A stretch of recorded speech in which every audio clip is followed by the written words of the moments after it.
Good day, Internet. Oh, hello, Internet. Well, Internet, how nice of you to be here. You look so nice. Did you put on a new frock? Why did I say frock?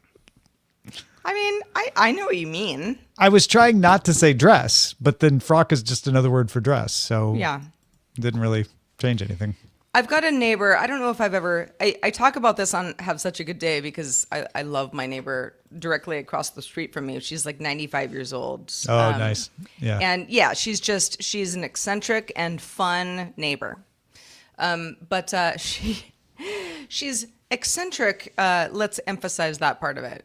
She walks around a lot. Like sometimes she's holding like a bucket of water, and she's going across the street. And, during... morning commute times, for example, it's like, there's a fair amount of traffic on my street. Yeah. Sometimes I go outside, I'm like, Gloria, what are you doing with the water? Oh, I'm doing something.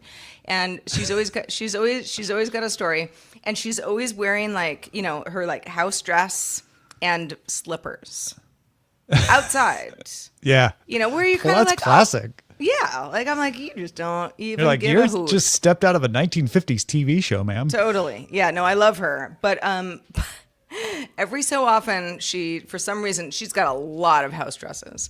But sometimes she wears pants, and I'm like, is that Gloria? Oh my gosh.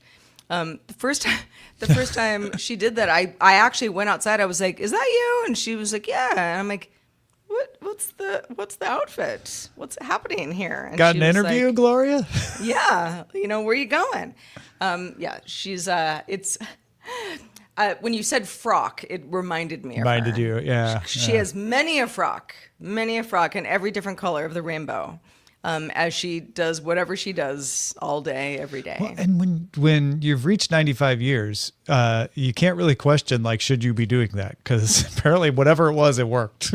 Oh, totally. 100%.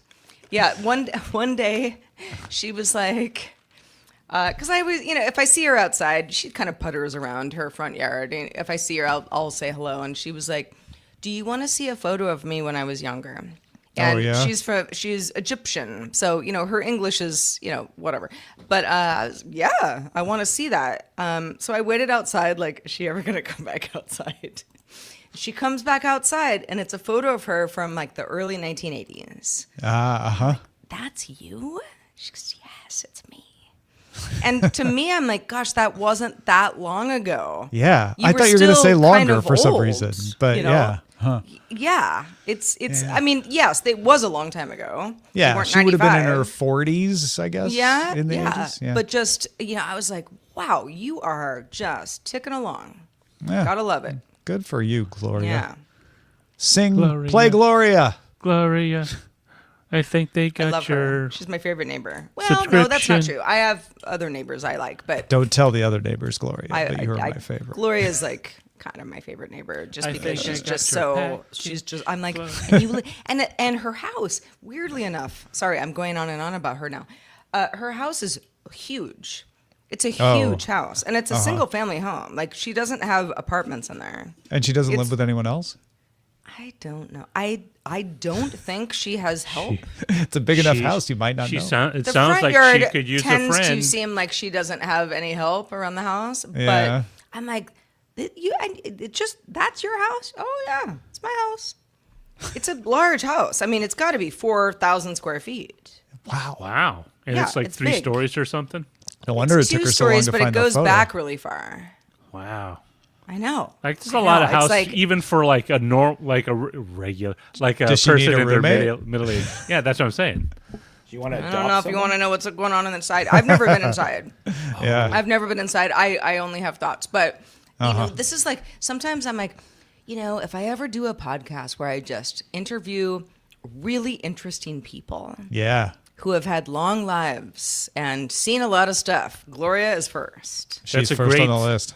That's a great title. Seen a lot of stuff. Seen a lot of stuff. Podcast. We have some breaking news to follow up on. Zoe Brings Bacon says on yesterday's donut situation, she did let her husband have a couple of the donuts. Oh, very that's magnanimous nice and of very you, Zoe. generous. These were the jam donuts, I believe, that were mentioned yesterday. So, but they're not thank jelly, you for the update, right? Zoe. Or jam and jelly are different. Jam up and jelly tight. I just got I don't know why. I just got an email from the dispensary, which is half a block away from me. They said, take a break. Hiatus gummies are 30% off today. Why are you on their email list? I don't know. I've never been in there. I mean, I walk by a lot. I'm like, what are they? I've always wanted to go inside, but I would feel like just a looky-loo because I wouldn't buy anything. Yeah. Yeah, they don't care. I have been inside a dispensary before. Not this particular one, but hiatus. That's clever. Very good. A looky-loo is just a challenge, Roger, for the salesperson. There's involved. Exhalients over in Sun Valley that I've driven by a lot. Exhaliant? Exhalients. Got it. Yeah. You're exhaling. Right. Yes. There's one in Van Nuys called The Reef. Oh, nice. Just keeping it simple. Yeah. There's one on La Brea. It's back and forth from my vet, so I've seen it quite a bit, which is, I don't remember the name of it, but it's open until 4:20 a.m. Oh. I'm like, come on, you're not open until 4:20 a.m. Actually, they are. That's their thing. Ha and then, ha. do they really close at 4:21, or do they just like open right back according to up? their website, yes. And then what time do they open in the morning? I don't remember. Like 9 or something. That's too early. I was like, you are committing to the bit at that point. Yeah. You know, the person at like 4:10 a.m. is like, oh my gosh, who's even coming in? Is there yeah, they're just doing inventory and busy work, restocking the shelves and stuff. Is there like a Taco Bell or something across the street? There's a bunch of stuff in that neighborhood. So, yeah, maybe they just get foot traffic in general. In fact, there's a 24-hour like a drive-in called Lucy's. I don't know if you guys have ever been there. It's on Is it like a diner food or San Vicente? I don't know. It's more of a drive-through, but it's been around for like eons. Have you all ever been to Bill's in Van Nuys? It's just a little burger stand. He's been running it since the 40s. He just passed away. Oh. And he never missed a day of work. Well, R.I.P. Bill. Yeah. No, I mean, Van Nuys, I think the only times I've really been to Van Nuys is, when we're hanging out. There was the Mexican restaurant we went to that night, which was really good. Oh, El Toro's. And the pie place. I like the pie place. We went and got, I don't even think we got a pie. Oh, the one that used to be used in Parks and Rec. Yes, yes, that one's gone. They closed up during COVID. Bummer. All right, Yeah. well. Well, you can go to the House of Pies. It's kind of on the House way. Pie is pretty good. Not gonna lie. It's expensive though. It's very pricey. It is. It's a little pricey. I think it's we not went to House of crazy. Pies. That's where I think we went. Oh, maybe we did. Yeah. Yeah. Well, anyway. Good stuff. I love 1 food. minute. Good times. Good times. And great oldies. Yeah, but rest in peace, Bill. The time I went to Bill, the last time, I've been there a couple of times, but the last time I went, he was like, "Why is it so busy? Is McDonald's closed?" Like, he was just a grumpy old burger maker. I'm only here because you people show up. Yeah, pretty much. Yeah, that's something that I would. I just love the idea of a guy trying to drive his customers away because he was too 30 busy. seconds. Like, I don't like this. Too many people. Yeah. What's going on here? Can't y'all go get some chicken McNuggets and leave me the heck alone? I just want one person, one burger at a time. Is that too much to ask? Oh, that's funny. Maybe. Nick with a C knows a hotelier like that. Just wants one person staying in their hotel at a time. Is that the Airbnb? Easier to take care of. Have a good show, everybody.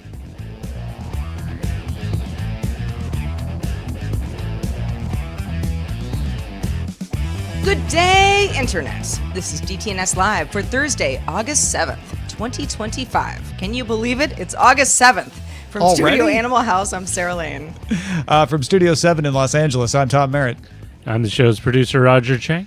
DTNS Live is made possible by you, thanks to all the patrons, including John Atwood, Pat, and Mike Cortez. Yeah. There's a sea named after him. The Sea of Cortez. The Sea of Cortez. Get it? Yes. Yeah. Yeah. We'd like to vacation there. Please let us know how we can, Mike. Maybe Mike is named after the Sea of Cortez. We don't know. Which is it? That'd be fun context. Is the C or Mike come first? Right. Oh, the Sea of Mike. The Mike of the Sea. Oh. Is that come with the cartoon Tuna too? Yeah.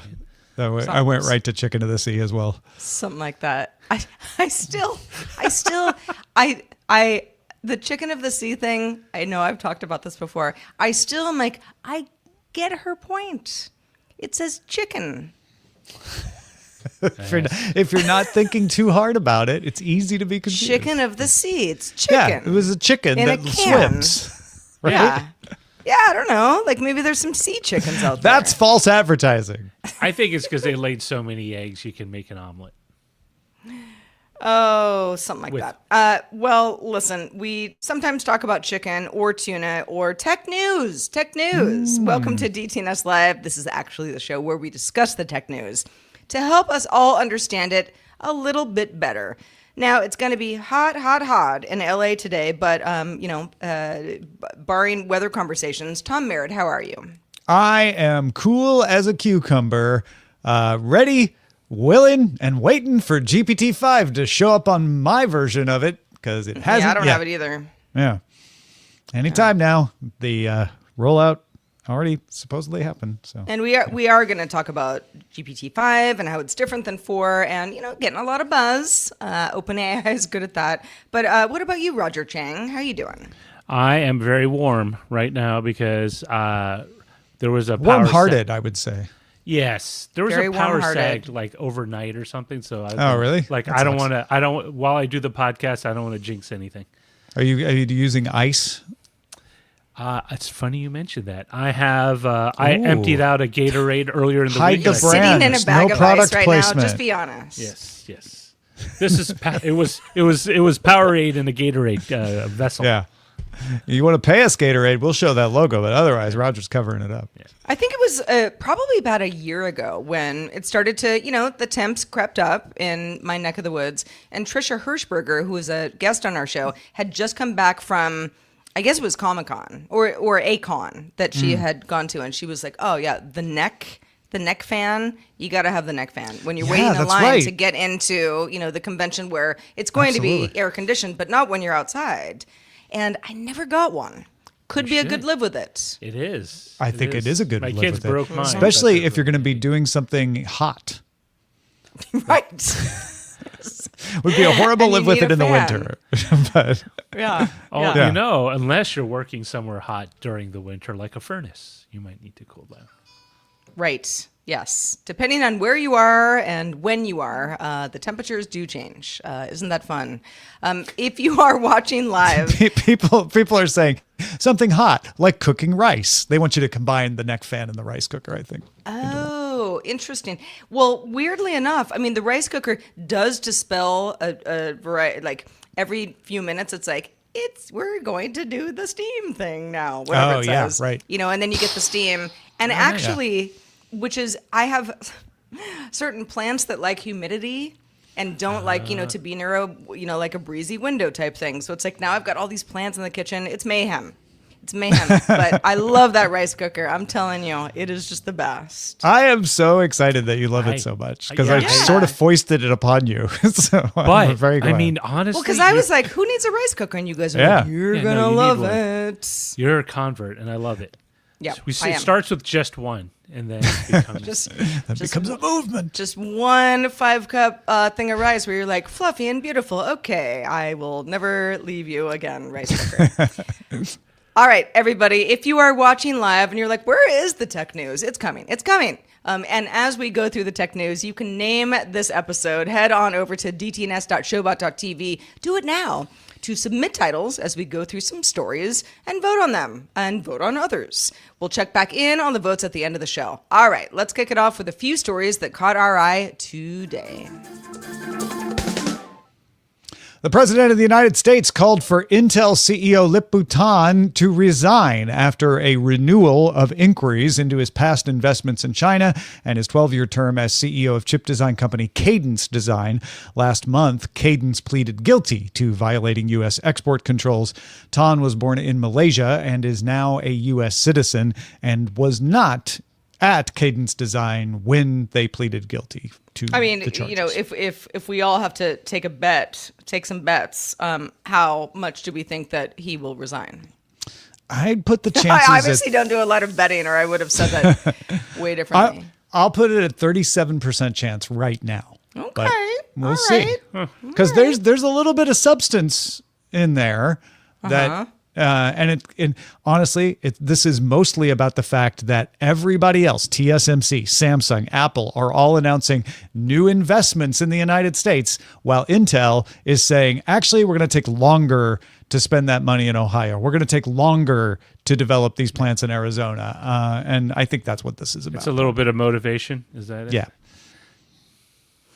Well, the Financial Times sources say that Samsung will produce 3-layer stacked image sensors for Apple's upcoming iPhone 18, if that's what it's called, expected in September, at least the announcement of it, at Samsung's chip facility in Austin, Texas. This would at least partially replace Sony. Sony has previously been the sole iPhone sensor supplier. Apple has now committed $600 billion to the American Manufacturing Program, which helps both Apple and Samsung avoid new U.S. chip tariffs. The sensors allow for things like high-speed shooting and 8K video. Yeah, I've been by that plant in Austin before, so it's not like that part is new. But getting a contract from Apple to do anything, good news for Samsung, which has been kind of falling behind SK Hynix and others in the chip race. So stealing a little business from Sony is good for the Samsung folks anyway. And Sony doesn't have any American manufacturing facilities, good US question. based. Yeah. I don't think so. Sony have U.S. manufacturing? Are you asking GPT-5? I'm asking Google. We'll see what they say. Yeah, they do. They have a plant in Terre Haute, Indiana. I'm clicking on a link. Shout out to you. No, that's actually shout listed out to on anybody in Sony's. Indiana who's like, yeah, no, they've got one. For Sony DADC. Yeah, there you go. 110,000 square foot clean room. Nice. Well, speaking of Sony, they reported that PS5s or PlayStation 5s sold a little over 80 million units as of June 30th, 2025. Now, this puts it on track to match and eventually overtake the sales of the PlayStation 3, which over its lifetime sold 87 million units, and is still has a way to go to match the PS4, which sold over 117 million units. But it's well. So the PS5 is going to overtake the PS3. Yes, I mean that won't be much longer now. The PS4 still reigning champ. Yeah, that is correct, and maybe it'll take another year. We'll see. But I have one, so I have contributed to the 80. I too have contributed to this. And what is it like? Xbox Series X has sold less than 30 million, right? Last numbers we had. So even if there's more, I think Sony is winning this console war, which could be a Pyrrhic victory, but it's winning this console war. Now, I don't remember how both of you procured your PS5s. Maybe you just waited till they sort of got back on shelves. But I remember in the early days, it was very much like somebody on Craigslist. Yeah. Be like, got a PS5, meet me outside the library. Fell off a truck. On 3rd and 14th. I got mine legitimately from Walmart. I just lucked into being online looking for them when they had them in stock. It was in December of the launch year. So it wasn't at the beginning. Which was 2020. Took me a few months. Yeah. What about you, Reg? I got it from Lamar. I went to the Lamar store. I also have some tech from Lamar. Lamar Wilson. Me too, actually. My Stream Deck you're a came gem. from Lamar. And yes, he's great. Thank you, Lamar. We hope to always be in your good graces. All right, those are 3 stories that caught our eye today. Well, we've got some discussions coming up. All right, Tom. OpenAI just can't stop releasing things. Today is no exception. We've got GPT-5, so let's talk about it. Yeah, that's the latest model, successor to GPT-4. Faster at reasoning than the O3 model. Says it hallucinates much less often. OpenAI says it also has improved at coding and writing, approaches safety differently. So instead of judging a query as safe or unsafe, and then refusing to answer the unsafe, it will tailor the response to be safe, which it calls safe completions. A few other features as well. You can choose which color your chats are in. It is now easier to connect it to Gmail, Calendar, and Contacts. And the LLM will just know when to reference them. You don't have to select it before you make your query. And the custom instructions pane lets you pick from 4 personalities. Would you like it to respond cynically, or like a robot, or like a good listener, or a nerd? Those are your 4 choices. Advanced voice got an update. Now it fully replaces standard voice. GPT-5 will be available to all users. There'll be 3 versions, but you won't have to decide which one to use. GPT-5 Mini will only show up when free and plus users reach their usage limit. So nice. Free users get GPT-5. You can use it. When you hit your limit, then you get GPT-5 Mini. GPT-5 Pro is only available to the Pro tier. Those are the folks who spend $200 a month. There will be no limits on that one. And for developers, GPT-5 is coming to OpenAI's API in 3 sizes: GPT-5, GPT-5 Mini, and something called GPT-5 Nano. Finally, Microsoft will also bring GPT-5 to Copilot. There's going to be a GPT-5 chat involved in that somehow. Microsoft 365, Copilot, Azure AI Foundry, GitHub Copilot, and more will all get that. Now, granted, Sarah and I have somehow been overlooked. Yeah. Let me just check what again. the heck? I still Yeah, don't I'm see it in my checking again. drop-down menu. me They see. just announced Check. this at 10 a.m., so just 3 hours ago. Maybe it's still rolling out. I assume it's still rolling out. But everybody who has used it says super fast, super accurate. You can rely on it more. It does less of the making up stuff.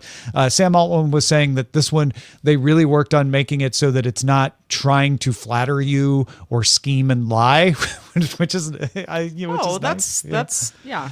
always It's a good plus. to have. So yeah, honestly, the take seems to be that this is, OpenAI getting ahead in the race, right? It's better on a bunch of benchmarks, but not so far ahead that it's like, wow, they just left everybody in the dust.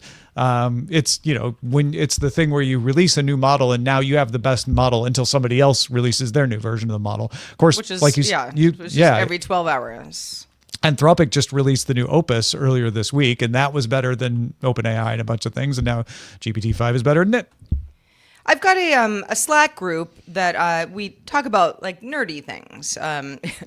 Speaking of the custom instructions pane that lets you choose ChatGPT or GPT-5 to be a nerd, we just talk about just kind of tech, and somebody had passed along the news that GPT-5 was out, and I wrote back, yawn. And oh my gosh, everyone's like, what do you mean, yawn? This is amazing. This is the thing that's going to change humanity the most. And I'm Wow. like today it is? Okay. First of all, I was trolling. Okay. Yeah. I'm sorry. I do Right. that sometimes. Because I was just trying to rile somebody up. Who cared? Because I actually knew that we were going to talk about this today. Yeah, So it's what is it for?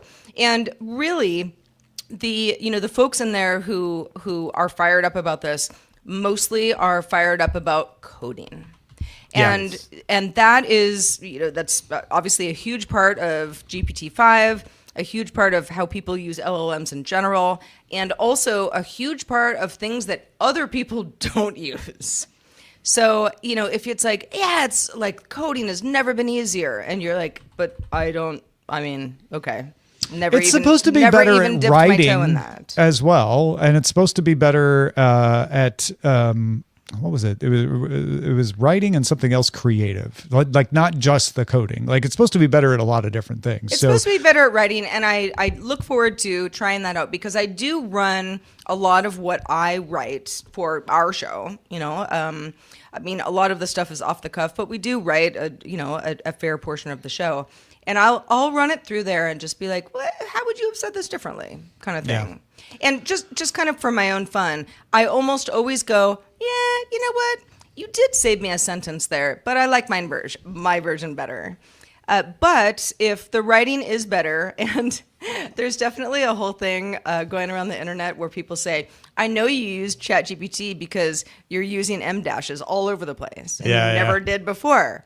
Because it's just like a ChatGPT thing. Yeah. When you're using like 3.5, an older model. A friend of mine got a text message from the person they are dating. I'm trying to be very careful here. And that person's text message used a phrase that is kind of in the vein of like, I hope this finds you well. Although it wasn't that, but it was that kind of phrase. And they're like, I think they use ChatGPT to respond to my text. And I'm like, yeah, that definitely feels like that. Like, do they talk like that? They're like, no, they don't talk like that usually. I'm like, okay, that's weird. So, yeah. Which is, and to use that in a text to somebody that you're close with, right? It's like that could be fine depending on the relationship. Yeah, or if that was like, oh, they always joke around like that and say that sort of thing, right? But, I mean, it sounds like more work rather than just like some. Well, but early days of dating, you want to be impressive. Maybe you're like, gussy this up. I mean, that's where I fall response, flat on that. Like trying to impress initially, it's like my wife will tell like, you, I'm done impressing. I'm exactly the same. I got my life. It's hard enough. The start to the wedding ring. But that whole sort of, this seems harder than, the olden days. I find that more and more people who are just really pumped about this technology, they're like, you're going to be left behind, man. You got to just, you got to just figure it out. You got to do it. You're going to be in a hellscape. And I don't think that they're necessarily wrong, but at the same time, it's like, it really depends on what you want to do. Like, what do you want to do right now? Yeah. I tried to make an invoice the other day, and it was like, nah, this is chaos. GPT-5 being faster will be the thing I'm most excited about, because when I use it to format, I use it a lot to like format text, make it bold, make it linked, all of that sort of thing. And it takes a while. So this is supposed to be lightning fast. I'm very much looking forward to that. By the way, Larry in Atlanta, we just had the chat up on screen, asked OpenAI 4.0 when he would get 5. 4.0 said it hasn't been released. Larry said, actually, there's news that says it has been released. And then it checked and said, I'm right. And now he has 5. Oh, like, wait a that minute. made it show up. Now, Larry, I did the same thing earlier. I was like, what version are you? And it was like, it went through this whole thing of like, you have to go, to the hamburger menu in the upper left. I'm like, there isn't one. What is this? Like, what are you doing? Hold on, let me do what he did, Chad. Yeah, exactly. I'm doing it too. And yeah, I definitely don't have GPT-5 when I last checked. So who knows? Maybe in the next 5 minutes when can I get ChatGPT-5? It said you can access ChatGPT-5 right now. OpenAI officially launched it. Yeah. No. They say that, but then you're still not in the. You're not imagining things. Interface updates roll out gradually. Reload the page, restart the app, check your account tier, be on the lookout for updates. All right, I'm just going to reload the page. Oh, okay. So now I'm using it because I just did what he said. It worked for you? It didn't work for me. Wait, what am I supposed to do? I asked it like I asked if I was using Chat. Like I said, am I using ChatGPT 5? And it replied back to me. GPT 5. It said, no, you're currently using ChatGPT with GPT 4.0. And I said, can you switch me over? Or like, no, it's already out. Can you switch me over? It says, you're absolutely right. It was released. And so I asked it again. So am I using ChatGPT 5 now? It says, yes, you are using. I said, all right. Did you call it ChatGPT 5 or just GPT 5? If you want to put my screen up, I shared it. I said, am I using ChatGPT 5? It said, yes, you are currently using GPT 5. You can clearly see at the top that it's GPT 4.1. Yeah. Yeah. I just asked and it said, there is no current GPT 5 model available through ChatGPT, neither in the free nor the Plus Pro tiers. You're already using GPT 4.0. which is OpenAI's most advanced publicly available model as of now. Faster, cheaper to run, and more capable than GPT-4 Turbo in many cases. That's like, okay, well, whatever. Yeah. Okay. Hallucinations, not yet eradicated. I said, I don't think I'm using G5. It said, I totally get why you might feel that way. Yeah. Yeah, Tom, totally get it. As your friend, I get it. It's so frustrating to think that you're using one model and yet be using Tell an me older something model. only ChatGPT-5 would know. Prove your ChatGPT. It's telling me like, yeah, the labels say that, but you're using 5. That's what it's telling me right now. Mine is like, no, you're not using it because it's not available. It's kind of like going to the supermarket. Yeah, it doesn't say Pepsi, but it's Pepsi. Yeah, I know it says President's Choice, but it's Pepsi. Don't worry. All right, let's talk about learning new languages. Duolingo, which is an app that is widely used by many of us on the show, has taken some criticism over its stance on AI going forward for its business. So, Tom, how's that going for them? Yeah, so in April, Duolingo CEO Louis von Ahn said that Duolingo would become an AI-first company. Said without AI, it would take us decades to scale our content to more learners. He also discouraged teams from hiring new employees if they could use AI tools instead. And that set off a lot of negative comments on social media, which frankly have not ended yet. I went to the notoriously polite LinkedIn, the place where I would imagine the reactions to be the most moderated. And I found responses like, not even pretending to be people first, just wow. Then replace your customers with AI too. We'll never use you again. Peace sign emoji. Time to collectively boycott this app and never use it again. Learn a language from real people. So Duolingo just announced its latest quarterly earnings. How'd they do with all of this hate? Daily active users grew 40% year over year in the last quarter. It beat quarterly revenue estimates, and it's on course to make more than $1 billion in revenue this year. During the earnings call, Ahn said that user growth would have been more if not for the backlash. Here's what he wrote. The reason we came in towards the lower end was because I said some stuff about AI and I didn't give enough context. Because of that, we got some backlash on social media. The most important thing is we wanted to make the sentiment on our social media positive. We stopped posting edgy posts and started posting things that would get our sentiment more positive. That has worked. So, let's take this as an example, because this happens all the time, right? Not just to Duolingo. There's a big social media explosion about something. It maybe doesn't materially hurt the target, certainly not as much as maybe you would think. But on the other hand, the company still responds to it and even admits it had an effect. I'm tempted to say, like, when you have these big social media backlashes, like, don't pay attention to them. They're all overblown, but they're not entirely. In fact, I also will sometimes think, sometimes the best regulation is public opinion, where you pressure a company into doing something.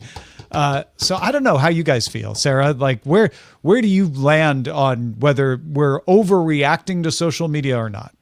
In the case of Duolingo, and we've talked about the fact that the company was like, we're AI first, this is the way it's going. And, people have lost their jobs, and that's always going to rile up a lot of people. And there are many industries where this is happening and will continue to happen as we, try to get footing in our new normal. But I don't know that this bothers me all that much. People say, well, if Roger was teaching me Mandarin, it would be so much better, so much, more personal than if, some AI bot was teaching me Mandarin. But also, what do I need it for? What's my goal? Is it about conversational speaking? Am I taking on a new job where I just kind of need some basics? There's so many different reasons that this is not necessarily a bad thing, unless you're specifically thinking about people losing jobs. And people do care about that. Totally get it. As far as, just kind of social media and people complaining about things. Everybody's saying ... Right. Well, yeah. The internet can't stop talking about. like, et cetera, et cetera. It's like you're always going to get people who are infuriated about something that maybe really, really matters to them, and they can be infuriated about that. That's what people use social media for, because I want to let you know what I think about this thing, and I'm gonna make sure everyone knows about it. Before, it was just your family or your friend circle, but social media does give you the opportunity to shout a much louder footprint than you would have done otherwise. And I think people tend to mistake that for assuming it means a lot of people rather than a very loud person. Yeah. No, there was a Starbucks boycott related to Palestine. And I had some people, say to me like, well, no one's going to Starbucks. And I'm like, I'm pretty sure that Starbucks I just drove past was full of people. Like, yeah, there's a line out the door for the and Starbucks drive-thru by my house. I doubt every single one of them has thought carefully about the issues in the Middle East and made their decision before stepping foot into Starbucks. So maybe that is just, it's a bubble, right? And that's not me weighing in on one side or another, whether it's valid or not. But like, if you're on the side of it should get the word out, maybe just talking on social media isn't the most effective way. Maybe that's the most effective way to make you feel like you've done something, but maybe you haven't actually done anything. And I wonder, going back to just like learning a language, which is what Duolingo promises that you will do. And it is very helpful, especially if you've committed to learning a language or more than one. In my case, it's been French, over the years. It will kind of, just kind of help keep your mind sharp. I don't know how much you're really learning, but you're keeping your mind active on that language, because we all know, unless, you learned that language when you were a baby, if you don't practice, you lose it. Heck yeah. And and that's fine. At the same time, I have friends who we speak in French to each other. Maybe because my French is better than their English, which isn't saying much. But there's all sorts of like we're texting. There's slang, stuff where I'm like, I have to look that up, and I'm like, I don't understand that. Google Translate doesn't know what you said, and it gets explained to me, and it's like, okay, that's fun, all right, because we all have that. That's human behavior, and so I think that. There is something to that. There's something that people are like, if we lose that, we lose everything. But it's not all or nothing, right? No, it isn't. In fact, in my language learning, I use Memrise and Duolingo every day to just keep sharp. But then I also like watch shows, watch videos on YouTube, take classes, go to restaurants and, try to order, you have to combine all of those things together. It's a muscle. Yeah. I mean, it's not like one thing is all you need, right? Or the way you learn, right? It's different. To be conversational, you need to be able to speak to another person to have that sort of feedback. Yeah. It makes a big difference. But also, it doesn't mean the app is useless, right? Yeah. Well, and obviously, no. I actually think it's very helpful, even though it's a tool in the toolkit. Haven't done you in a while. Well, based on the uplift in revenue or earnings, it does mean that other people find it as useful as other Well, speaking specifically of Duolingo, and this is taking us away from the social media aspect of it, but it's using AI to add languages that were not there and are not supported by a lot of other apps.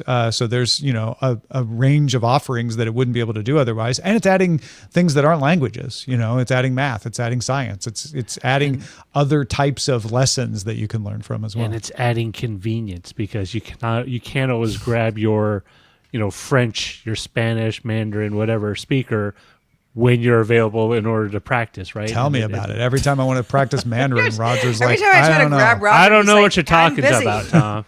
He's like, don't touch me. You don't want to learn from me. Just order one from column A, one from column B, and maybe you'll be fine. You'll be fine. Well, folks, if you have feedback about anything that gets brought up on the show, you can yell at us on social networks. We are at DTNS Show. Easy to find us. We're on X, we're on Instagram, we're on Threads, we're on Blue Sky, Mastodon, at DTNS Show. 2 S's. For TikTok and YouTube, you can find us at Daily Tech News Show. All right, Roger. Ex-CEO Elon Musk, perhaps you've heard of him, told advertisers during a live stream on X on Wednesday that they might be able to pay to appear in suggestions from Grok. That's the platform's chatbot. What's going on here? Yeah, so this seems to be, this is a wider trend, not just amongst X. X is, with Grok is just the latest, to be driving down the same road as Google with AdSense and Microsoft of integrating ads into their chatbot LLM or LLM chatbots in order to earn revenue. Bloomberg reported back in March that Google was inserting AdSense into some third-party AI chatbots, and Microsoft introduced 2 new ad formats, the advertising showroom and dynamic filters into Copilot. Now, Musk says that Grok's technology will assess how aesthetically pleasing these advertising bits of advertising are and prioritize them deemed and prioritize them as such. But this kind of, for me, raises the broader question. One, is this the same road the way that search used to be super awesome on Google, but then suddenly got clogged up with ads and has made the experience less useful for a lot of people, including myself? And will it kind of make people skeptical about certain answers they receive from some of these platforms with the knowledge that a company has paid to push a result. And if I understand, what's the best hard drive to buy? Well, and they're not inserting it into the answer, but just inserting. For example, if you said like, "Oh, I'm going to Seattle this weekend. Is it going to be raining?" And then it'll give you a weather update, and right below it, it'll just have advertisement, associate advertisements, maybe for like a rain jacket or an umbrella or something weather related, but not inserting it into the answer. But people might wonder, like, well, I mean, if they do this, we have ads in news. Yeah, we have ads on newspapers, and there's ads on social media. There's ads everywhere. So. Yeah. Yes, some people will say this will degrade their trust in it, but I don't see the evidence that would happen unless it is done in a way that is confusing, where you're like, wait, is this sponsored material or not? Once that starts to happen, then the trust really does get eroded. Yeah. When I used the hard drive example, I just went to Grok just now and said, what's the best hard drive to buy? That was my only query. So there's a whole, key considerations, what we recommend, depending on what you need. And I was like, okay, give me some, give me some product names. So we've got like WD Elements Portable. We've got Seagate Expansion Desktop. We've got Seagate Iron Wolf NAS. WD My Passport. Not familiar with that one. It's best for a gaming console, apparently. LaCie Rugged Mini. Seagate ExoSem. SanDisk Extreme Portable SSD. Goes on and on. These are all like pretty well-respected brands. So none of this makes me think like, oh, they just paid for this placement. But the ads aren't there yet. Yeah. He's saying they might do it, right? Right. And so once it becomes sort of like, is this really the one that you recommend, friend of mine, Grok, or not? That's where it gets messy. And I mean, we have to think about this in all models. That, any company who wants to do this can do this. I just asked Google, what's the best hard drive to buy? Just put it in Google. Mm-hmm. I did not get an AI overview. It just decided not to give me one. And it almost always gives me an AI overview these days. But it did start with sponsored. However, the sponsored links are to publications.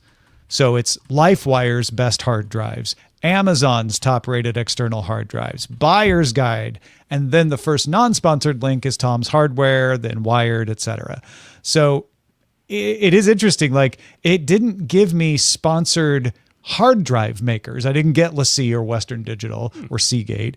It gave me retailers and reviewers in the sponsored set, which I think that's probably a decent way to do this, right? Like, because if I were getting sponsored links from Seagate up here, I would start to wonder, like, oh, so are all these results just going to be biased? Well, it's interesting you say that because I did a slightly different search in Google, and the question or the query was, "What is the best laptop for podcasting?"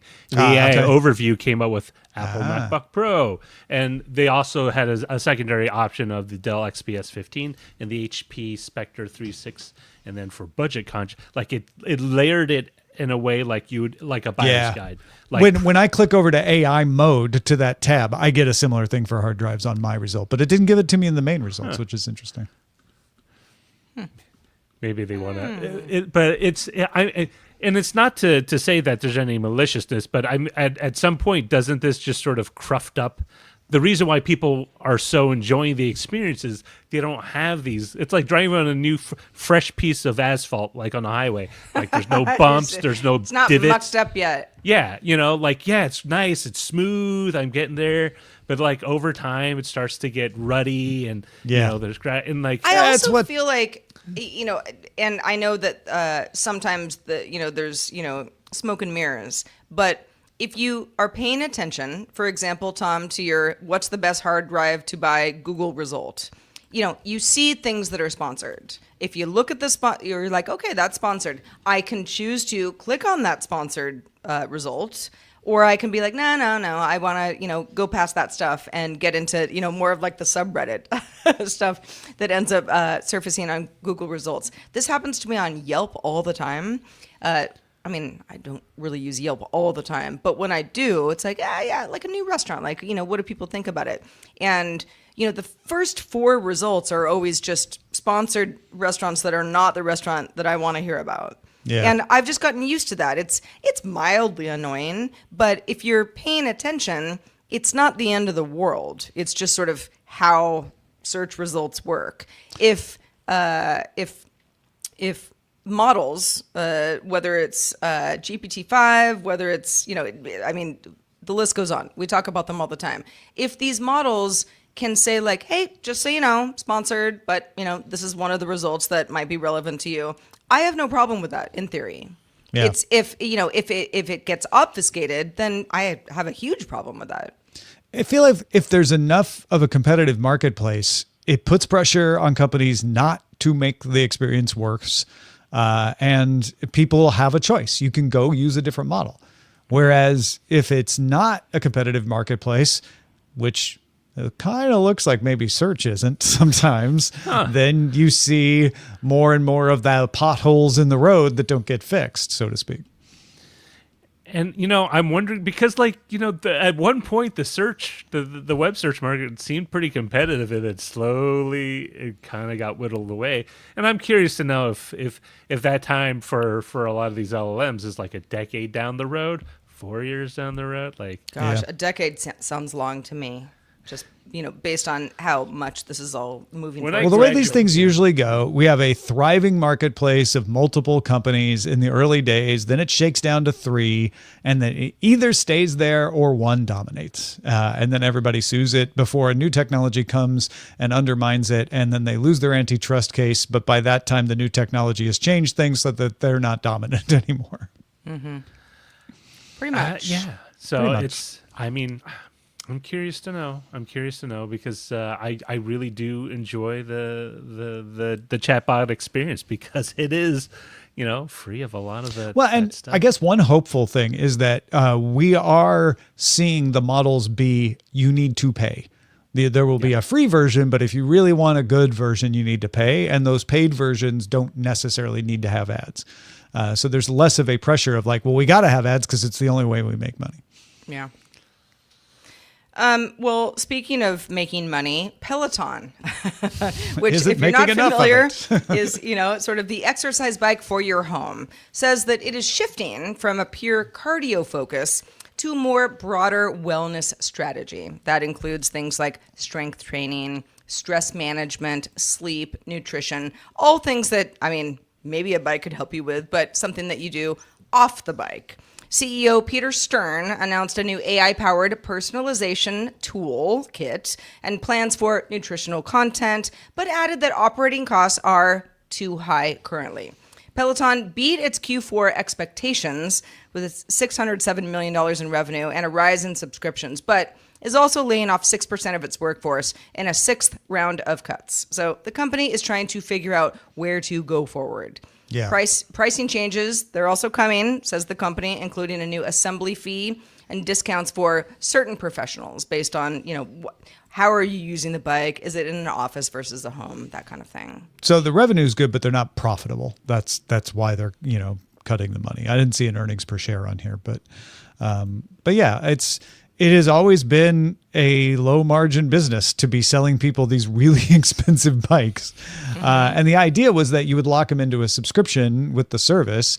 And often that works, but this time it does not seem to be working as well. So expanding into other things to make those subscriptions worthwhile seems like a smart idea.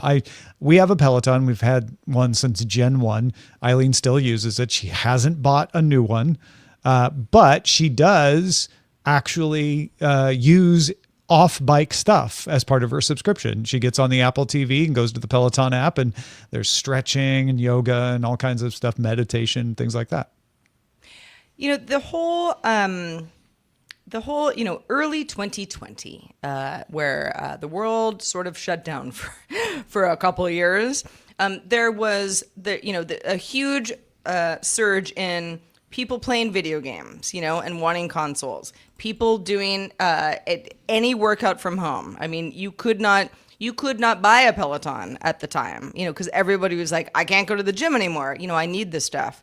I leaned way into it was the Oculus Quest at the time, but now called the MetaQuest. And I was doing all sorts of VR workouts, which I still do. All subscription based. Well, not everything is subscription based. I mean, I have some weights that haven't picked them up in a while, but they just paid once, and and if I use them, I use them. But the subscription model works great for situations like that because you have a captive audience. Yeah. And we're just, you still have a captive audience. And some people are like, I love my Peloton. That's, I use it every day. Great. Awesome. And all sorts of other stuff that the money keeps rolling into the company because you continue to use the hardware / service or even just service. But I do think that as many other industries have realized that, as people sort of go back to real life. And, we kind of say that we're already back in real life now, but we're still inching that way. A lot of things changed and a lot of things are sort of going back to the old ways that these companies have, they really have their work cut out for them. Workout, yes. Yeah. I didn't do that on purpose. It was a Freudian slip. It was perfect. I think what could be happening with Peloton is you make a good subscription business by making it easy to sign up. But with Peloton, you had to buy a big, expensive machine to sign up. Yeah. I mean, and it's interesting that you say that because in many ways this sort of reminds me a little bit of kind of what Microsoft is doing with Xbox, because to get all the advantages of Xbox outside of the games and the service, you need the machine, right? Or you used to. You used to, right? Yeah, but you don't anymore. Yeah, right. And so part of I mean, in the before pandemic times, maybe the economy was strong enough to support people laying out the initial outlay in order to get that. But at this stage, I think. And that's why they want to make it wellness, because it's easier to acquire people if you can get them to think, oh, I don't have to buy something. I can just sign up and use it for something. Then you'll acquire more users that way. And the bicycle can be off-putting if you're an individual who's like, well, that cycling's not what I want to do. I want to do something. Yeah, or I may not always want to do cycling, or I don't want to I don't have room in to put a cycle anywhere. The big one. I got it. Yeah. Yeah. I mean, my current apartment, it's like, sure, I could move some things around, but I'm like, I don't know where I put a bike. Remember the Nordic track? I had a friend who the family had a Nordic track, and he said it's like a boat. You buy it and you feel compelled to use it. Not only because back in the 90s they were really expensive, but they take up so much space. Yeah. Like in the living room, you can't just have it there gathering dust. You got to use it. Or else why have it? Use it or lose it. Yeah, and so it's that there's an obligation you sign into, I think, subconsciously, where you're like, well, I mean, do I want to commit to another piece of something? Even if the price wasn't an object, do I have to commit to something that takes space? There's so many hurdles, and so it doesn't surprise me that Peloton is having a hard time getting a big enough user base when it's got like a rather difficult ecosystem to join, unless you're a particular kind of person who's like, yeah, I've got plenty of space, I can afford to buy it, and I think I'll keep using that treadmill / bike / whatever it is for a long time. And think about fitness trackers. They work regardless what activity you do, right? It doesn't say you only can be in a rowing machine, or you only have to be in a stationary. You could use it for multiple. But if you don't do anything, the fitness tracker is like, I mean, you did not meet your but you're not today. locked into a you're not locked into a type of thing. I mean, No, it seems obvious now, but the perfect example of this is that we have a Peloton in the house. I've never used it. Never once. No. Even for curiosity's sake. Actually, when we set it up the first time after we got it, I got on it to be like, okay, this is how it works. Haven't used it since. Like I didn't even do a full workout that time, and that was day one. I've never got on it because to me it's all of the things we've been talking about. Even though it already exists, I'm like, I don't want to have to put on the shoes and then be in one place. Like I just want to go run or walk or lift weights or whatever it is, right? I don't want to have to be tied to a thing. Yeah. And that is a very personal decision. I mean, for, those of us who are like, okay, I mean, we have committed to working out in some regard. I've got, weights behind me, behind where I'm sitting right now. Haven't even touched them. I'm sorry, weights, in quite some time. But I did just re-up my gym membership because it's a cheap gym. It's right down the street. And it actually motivates me. I feel guilty. No, because I pay. I pay. Because you're like, wait, I'm I paying feel for this. guilty. should Like use I it. have to show up. Like no one at the gym cares if I go or not. But it like psychologically works for me better than if I'm just like, I'm going to get up in the morning and, do some jumping jacks. I'm like, I don't want to do that. My exercise plan is Seven the dog whining. That that Dogs basically are very good for that. gets me out of bed. Dogs are very good for but that. the other parts of it I have to do myself. And I have, to your point, jumped in on Peloton meditation, yoga, stretching exercises because Eileen's doing them.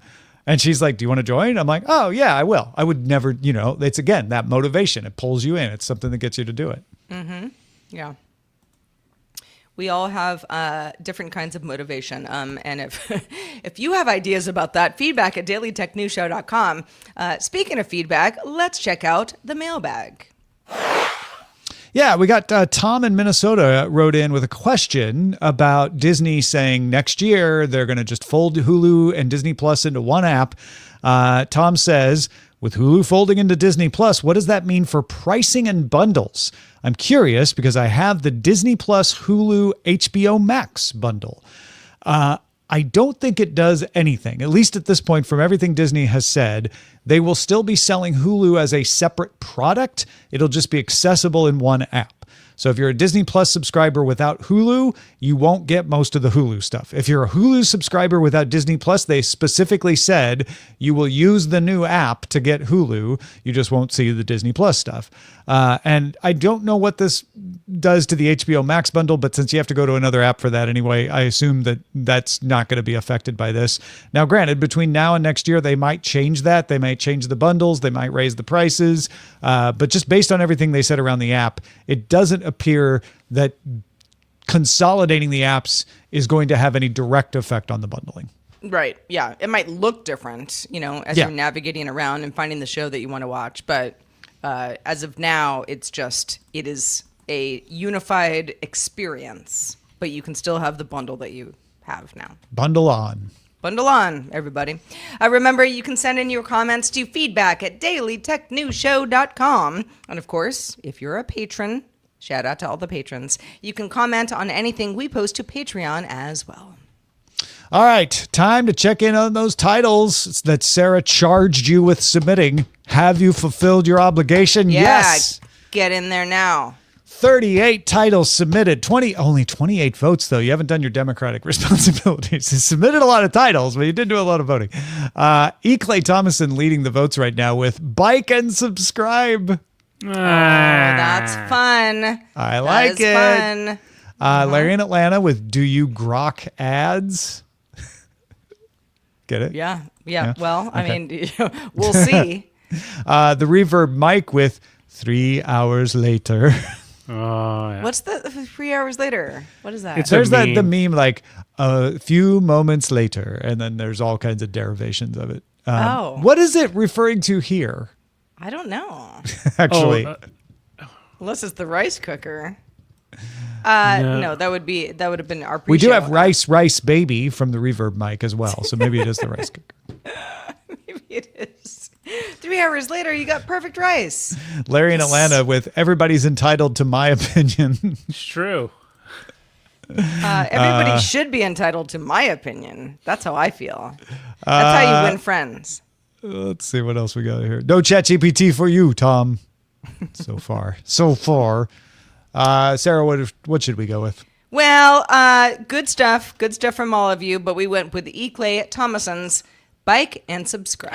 Like and Too good. subscribe. That's fun. It's too good. Smash that like pedal. Ring But that be bell. sure you're wearing the proper shoes, okay? Fantastic. Thanks to everybody who supports us in all the myriad ways, including LinkedIn, YouTube. Zoe Brings Bacon with some bits on Twitch. Razin resubscribed for the 44th month on Twitch. PC Miles, gave us some bits yesterday as well. Thank you all for supporting us in all the ways, including patreon.com/DTNS.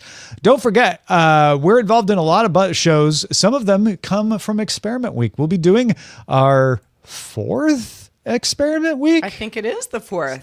Yeah. Yeah. Is it the 5th? No, Anyway, I think it's the 4th. we'll be doing our annual Experiment Week starting August 18th. And one of the best things that came out of Experiment Week was Behind the Data with Andrea Jones-Roy. If you want to experiment with listening to it, go sign up now. It is behindthedatashow.com. Reminder, you can watch us live Monday through Friday at 4 p.m. Eastern. That is 2000 UTC. And you can find out more at dailytechnewsshow.com/live. We're back doing it all again tomorrow with David Spark, fresh off a Black Hat Roundup. He's going to have all sorts of thoughts. And Len Peralta drawing the top tech stories. Talk to you then. The DTNS family of podcasts, helping each other understand. Diamond Club hopes you have enjoyed this program. Goodbye.